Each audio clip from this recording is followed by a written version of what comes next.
A'udzu billahi minasyaitonir rajim. Bismillahirrahmanirrahim. Allahumma zidna ilman wa fahman wa alhiqna bis salihin. Di perkara yang keempat yang membatalkan wudhu, itu menyentuh oleh laki-laki akan perempuan yang asing. Arti ajnabiyah, perempuan yang bukan mahram. Walaupun perempuan yang disentuh oleh laki-laki itu sudah menjadi mayat, tetap wudhu orang yang menyentuhnya batal. Yang yang keempat, menyentuh oleh laki-laki akan perempuan yang ajnabiyah. Arti perempuan yang ajnabiyah itu perempuan yang bukan mahram kita. Arti perempuan yang bukan mahram itu seandainya kita mau menikah dengan dia, itu nikahnya sah. Nah, perempuan yang ajnabiyah itu perempuan yang sah dinikahi oleh seorang laki-laki. Kalau laki-laki yang ajnabi bagi seorang perempuan, yaitu laki-laki yang sah menikah dengan si perempuan, itu asing. Tapi kalau adik kita itu namanya mahram, kakak kita namanya mahram,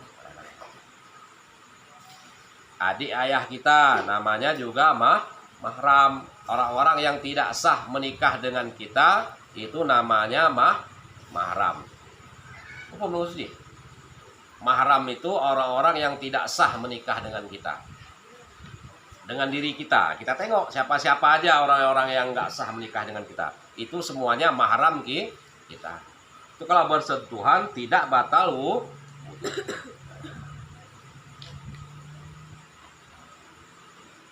Walaupun perempuan yang kita sentuh itu sudah menjadi mayat. Nah, kita laki-laki yang menyentuh perempuan yang bukan mahram, walaupun dia sudah meninggal, sudah menjadi mayat, kalau kita sudah berwudu, wudu kita batal. Di sini yang disebut menyentuh oleh laki-laki. Kalau perempuan bagaimana? Kebalikannya aja. Menyentuh laki-laki yang ajnabi juga batal wudu bagi si perempuan, walaupun laki-laki itu sudah menjadi tinggal balik aja. Di sini cuma disebut laki. Hukum untuk perempuan kebalikan daripada ini. Paham? Nah, di belakang kita sudah bertemu dengan kata-kata rajul dan mar'ah. Ada lumsur rajul wal lumsur rajul almar'ah. Nah, sekarang akan didefinisikan siapa yang dimaksud dengan rajul dan mar'ah.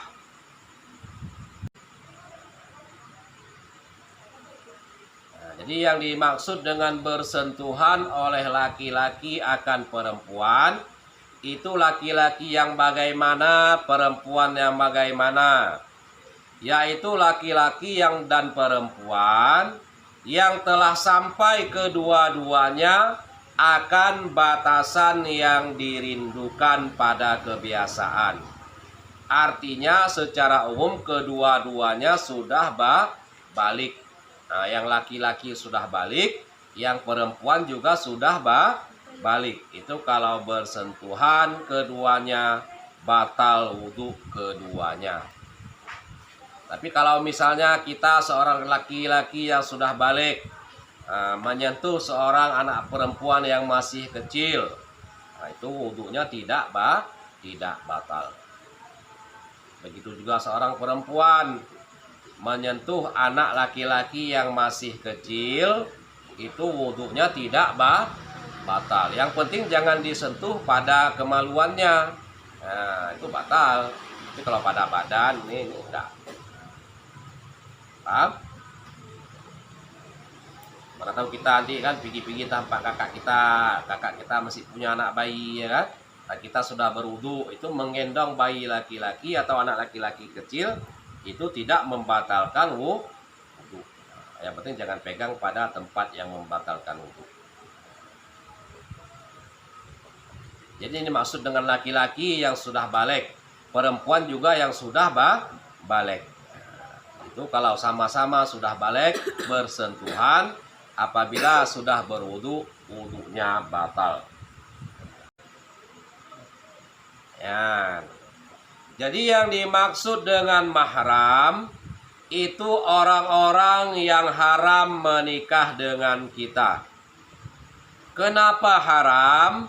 Yang pertama karena sebab nasab, kerabat, keturunan. Nah, sebab keturunan atau sebab nasab, sebab hubungan keturunan di antara abang dengan adik. Nah, itu nasab, haram menikah sebab nasab. Atau ridha, atau satu susuan, seorang laki-laki dengan seorang perempuan menyusu pada ibu yang satu. Nah, itu haram kedua-duanya untuk menikah. Bukan saudara kandung, tapi menyusu pada seorang ibu yang sama, menyusu pada perempuan yang sama. Nah, misalnya saya seorang perempuan, saya punya anak laki-laki.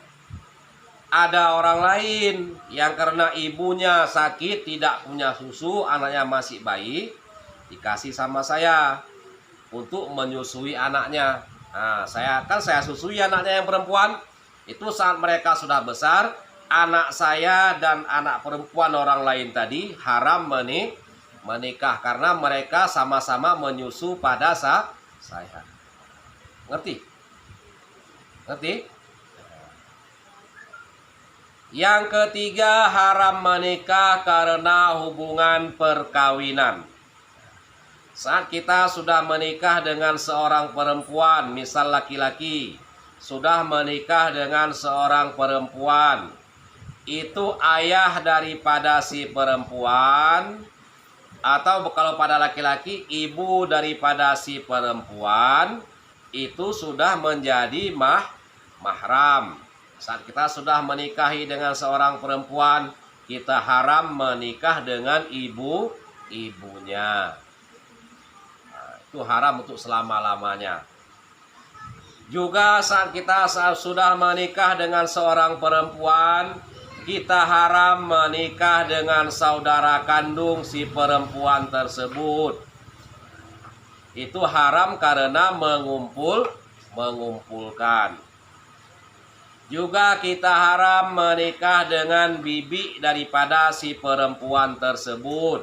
Juga haram karena dikumpulkan. Tapi kalau seandainya kita sudah bercerai, itu mau menikah lagi dengan adik atau kakak si perempuan tersebut, hukumnya boleh. Tapi dengan catatan sudah berpisah. Baik berpisah itu karena perceraian atau berpisah itu karena kematian. Tapi kalau masih dalam ikatan nikah, nggak boleh dikumpulkan lagi si adik daripada si perempuan istri kita ini, atau kakaknya, atau bibinya. Nggak boleh. Kalau ibunya itu haram untuk selama-lamanya. Walaupun sudah bercerai, nggak boleh menikah dengan ibu mertua. Ya, nunggu Pak. Paham Pak? Bantu kusannya paham? Pada perempuan tinggal balik aja. Tadi yang Tengku jelaskan pada kejadian laki-laki, kalau pada kejadian perempuan tinggal balik aja kejadiannya. Paham Tengku Suci? Ya. Nah, kesimpulan. Perkara yang membatalkan wudhu yang keempat, itu bersentuhan oleh laki-laki dengan perempuan yang ajnabiyah dengan ketiadaan berlapik. Kalau berlapik tidak membatalkan wudhu. Yang dimaksud dengan laki-laki dan perempuan adalah laki-laki dan perempuan yang sudah balik. Yang sudah sampai batasan yang dirindukan pada kebiasaan. Yang dimaksud dengan kata-kata mahram itu orang-orang yang haram menikahi dengan seseorang.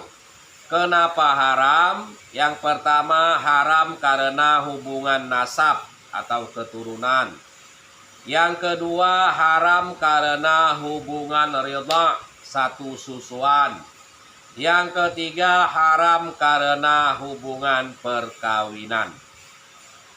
Itu beberapa sebab yang diharamkan menikah. Yang pertama sebab nasab atau keturunan. Yang kedua sebab ridha satu susuan. Yang ketiga sebab musaharah hubungan perkawinan. Nah, kabih yang keempat tegupan. Ada pertanyaan? Ada pertanyaan Tengku Jeki? Besok malam selanjutnya kita malam Senin nanti akan masuk yang kelima, yang terakhir.